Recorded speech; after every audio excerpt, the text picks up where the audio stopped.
Day 7! Congratulations, Mum, and welcome to the final day of this 7-day challenge. Today is the day that we sit down and run through quite a few frequently asked questions that I, as an exercise physiologist in the women's health industry, have heard time and time again by women going through their prenatal and postpartum journey. So let's have a look at some of the questions that have come from the thousands of women that I've worked with, and if you still have questions at the end of class, let's chat.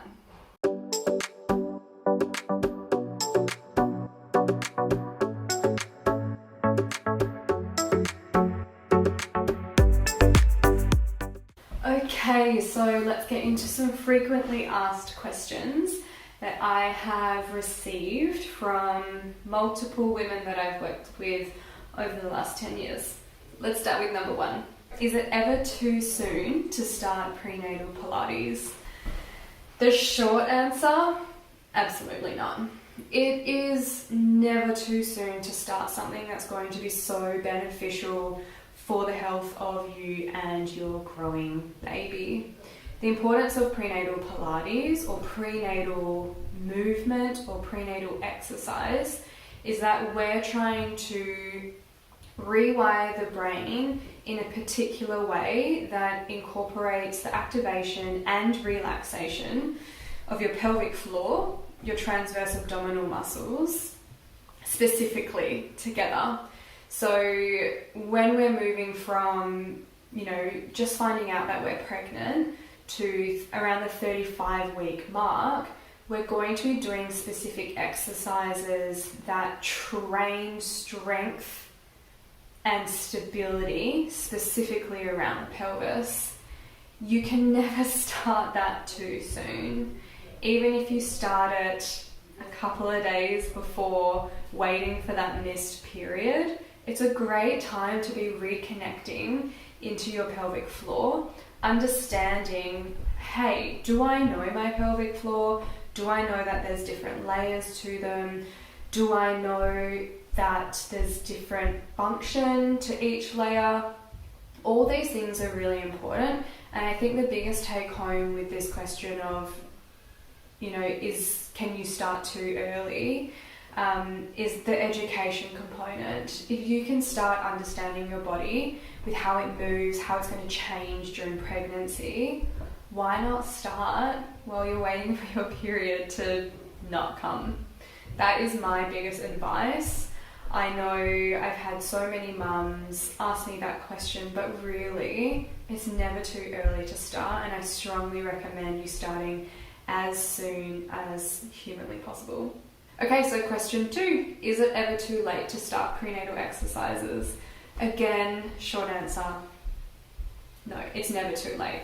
The fact that you are wanting to partake in getting the brain to correct muscles going, I think that is fantastic. And who am I or any other women's health practitioner to say, actually, no, it's too late. You're still not due, but it's too late. Absolutely not. And if someone says that to you, walk away from them.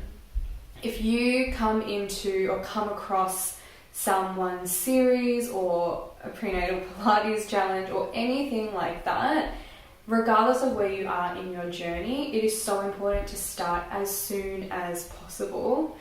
Even if you're at the 38, 39 week mark, you're still going to pick up something that you didn't know that is going to benefit you to where you are in your current cycle. So please don't ever feel like it's too late to pick up a prenatal or postpartum exercise series. I see a lot of women way down the line in their postpartum series, anywhere from like 12 to 16 weeks postpartum, so they're well and truly out of their 4th trimester, but they, over that time, didn't have anyone guiding them to, educate them about their breath work and their diaphragm and why it's so important to move our ribs when we're breathing and not our bellies, and provide the education of diastasis recti reduction and pelvic organ prolapse reduction. So it doesn't matter even if you're at 16 weeks postpartum,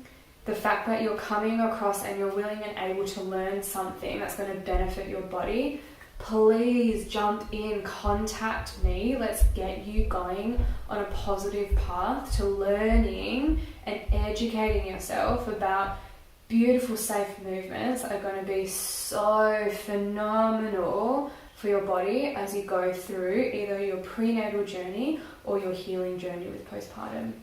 The third question I always get asked is a Pilates program in a group situation okay? Now, there is no short answer to that. Pilates programs are great, absolutely. I have a Pilates certificate. I also have a 4-year degree in exercise physiology. So I tend to lean towards more of the education component that is so important during your pregnancy journey. I want to be empowering you, educating you, fulfilling you with the right information and tools from research-based articles in order to make your pregnancy safe and active and your postpartum journey more enjoyable. When it comes down to Pilates group training, it depends on your instructor. So a lot of Pilates instructors now unfortunately just go through like a weekend certificate. Just because they're female, it doesn't mean that they have the women's health background or knowledge or education or tools or strategies to be able to specifically help you in a prenatal Pilates, say, reformer class. They're just going to give you these really strange modifications that have nothing to do with anything, and they're not going to be tailoring the group class specifically to you and your needs as a prenatal woman. Even if you're going into a general prenatal Pilates class, please check who your instructor is. Check that they've done more certificates than the general Pilates instructor certificate. My course didn't last a weekend, and it was a course that was only available to people who have had a bachelor's degree in science. So you really need to understand the level of who is guiding you through your group Pilates programs. In saying that, group Pilates is better than nothing, right? As long as we're moving your body, there is a lot of benefit to that mind and body, okay? So don't disregard the benefits of that. The only thing I really strongly recommend, and research is really hammering down on this, is that if there's no pelvic floor connection to the whole body, so if we're not getting pelvic floor with whole person kinetic chain movement, you're not going to get the best benefits throughout your prenatal journey, and you're not going to have a safe and maybe as active postpartum period. If you're just doing kinetic chain exercises and you're just doing Pilates, or if you're just doing a pelvic floor heavy exercise program and there's no connection between either areas, you're going to end up in a similar area if you haven't connected the both together. Research, I cannot stress this enough, research is telling us we need to be connecting the pelvic floor, our deep core muscles, to the full stages of full kinetic chain movement. Question number 4. How do your packages differ from another Pilates program?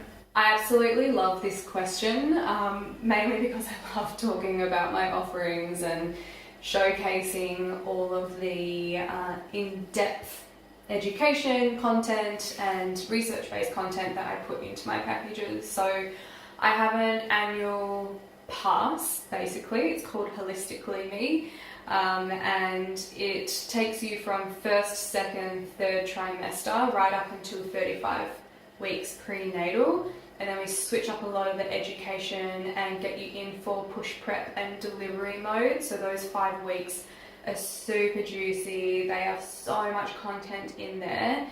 and it guides you through research-based ways of delivering other than your back, and empowering you to have your say in what kind of delivery you want to have, and the reasons why. We talk about different positioning and optimal birth positioning in relation to the anatomy of our body and our pelvis. After that, still in this Holistically Me program, you transition into the 4th trimester. So I split up 0 to 6 weeks postpartum, and then 6 weeks to 12 weeks postpartum. Really gentle movements, a lot of education as to why we're kind of getting rid of that 6-week clearance. It's just, it needs to not be in our vocabulary anymore. It's so redundant, but again, that's where education comes from. So reconnecting the brain to muscle, the brain to your breath work, the brain to your ribs and mobility, and finding really soothing ways to reconnect back into your body. And then we start ramping it up a little bit towards the end of that 12th trimester, 4th trimester. It doesn't stop there, of course. There are a few exercise Pilates classes that introduce you to some general mat Pilates classes to show you what like a beginner level looks like. I also put a lot of education in this package about cycle syncing. So when you do start to welcome your precious period back after such a long time, understanding what type of exercise intensity you're supposed to be doing as per the 4 seasons of your menstrual cycle. So going through menstrual, follicular, ovulation and luteal, understanding why we're not going to do certain intensities when we bring our period back, and how you're going to have a more fulfilling menstrual cycle, especially postpartum. My other package that I offer is called the Transition, so that's just more of a chunk size bite from Holistically Me. So that starts from 35 plus weeks. So again, taking you through that transition of going from prenatal to postpartum, educating you about optimal birthing positions, and empowering that postpartum journey and understanding the importance of cycle syncing. So how my packages differ from a general Pilates class: 1, I have a lot of information in my classes, a lot of education. I talk a lot in my classes. They're not just press play, sweat it out and go. I start most of my classes with a lot of spinal articulation and mobility. I always work on breath work and connecting into our pelvis, because our pelvic health is so important. And then I guess another difference my class offers, it's a do-it-yourself program with fortnightly live classes. So every 2 weeks we connect with other women around the world, and depending on what phase you're at, whether you're prenatal or postpartum, you'll jump into those specific classes and meet other women who are also in the same position as you and doing the same journey. It's a really beautiful time. It's been so nice to see women from all around the world getting to know each other and learning about their experience and how they're going with their prenatal or postpartum journey and motherhood as well. So I think the biggest thing would be education, support, and again, research-based practice.